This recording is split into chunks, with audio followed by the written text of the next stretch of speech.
जे काही आखाती देशांमध्ये युद्ध चाललेलं आहे त्याचे सप्लायवर जे परिणाम आहेत त्या संदर्भात ही सगळी चर्चा होती।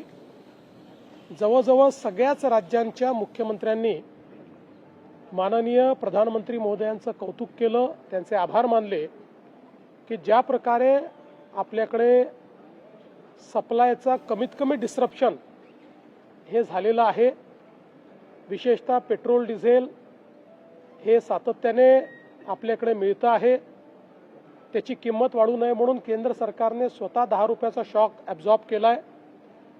डोमेस्टिक गॅसमध्ये घरगुती गॅस सगळ्यांना प्राप्त होतोय। कालपासनं कमर्शियल गॅसही 70% पर्यंत आता त्याची कॅपॅसिटी वाढवलेली आहे। त्यामुळे आपल्या आजूबाजूच्या देशांचा विचार करता सगळ्या देशांमध्ये काही ना काही त्या ठिकाणी मोठं डिस्रप्शन झालं आहे, बऱ्याच गोष्टी बंद झाल्या आहेत, त्या भारतामध्ये झाल्या नाहीत।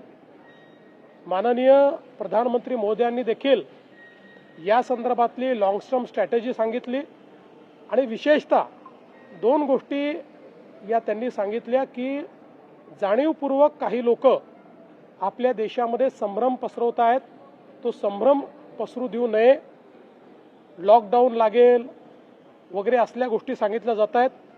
लॉकडाऊन बिलकुल लागणार नाही आहे, असल्या गोष्टी पसरवणारे हे अक्षरशः एक प्रकारे देशद्रोह करतायत आणि म्हणून माझं मत आहे की अशा पद्धतीनं खोट्या बातम्या पसरवणाऱ्यांवर कडक कारवाई हे आम्ही देखील करणार आहोत। प्रधानमंत्री महोदयांच्या ॲश्युरन्स नंतर मला हा विश्वास आहे की भारताने ही परिस्थिती टॅकल करण्याकरता जे काही उपाययोजना केलेल्या आहेत त्यामुळे आपल्या सर्वांचं जे काही जीवन आहे हे कमीत कमी अफेक्ट होईल अशा पद्धतीनं पुढेही ही सगळी स्ट्रॅटेजी तयार केली आहे। मला असं वाटतं की आत्ता तरी भारताच्या डिप्लोमसीमुळे आणि प्रधानमंत्री महोदयांच्या डिप्लोमसीमुळे आपल्याला जी काही आपूर्ती आहे विशेषतः पेट्रोल आणि डिझेलची त्याच्यामध्ये खूप जास्त डिस्रप्शन येतील असं मला वाटत नाही। LPGच्या संदर्भात स्ट्रेट ऑफ हॉर्मुझमधनं मोठ्या प्रमाणात आपला LPG येतो, पण त्यालाही काही कंडिशन्ससहित परमिशन मिळते आहे। त्यामुळे जरी सप्लाय थोडा स्लो होत असला तरी देखील सप्लाय येतोय।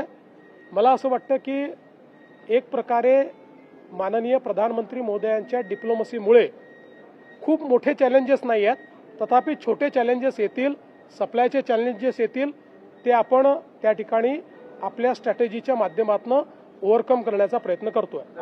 असं आहे की मोठ्या प्रमाणात आपल्याकडे PNGचं काम हे सगळ्या शहरांमध्ये होत आहे। महानगर गॅस निगम लिमिटेड हे पाईपलाईन टाकण्याचं काम करतायत आणि पाईप गॅस हा लोकांपर्यंत पोहोचवण्याचा आपला प्रयत्न आहे। कालच आपण एक GR काढून सगळ्या महानगरपालिका नगरपालिका क्षेत्रांमध्ये गॅस पाईपलाईन टाकण्याकरता सगळ्या अटी आणि शर्ती या शिथिल केलेल्या आहेत। राईट ऑफ वेज त्यांना देण्याचा प्रयत्न आपण करतो आणि या गॅस पाईपलाईन आपण जर टाकल्या तर आपल्याकडे PNG उपलब्ध आहे, त्यामुळे LPGची आवश्यकता पडणार नाही।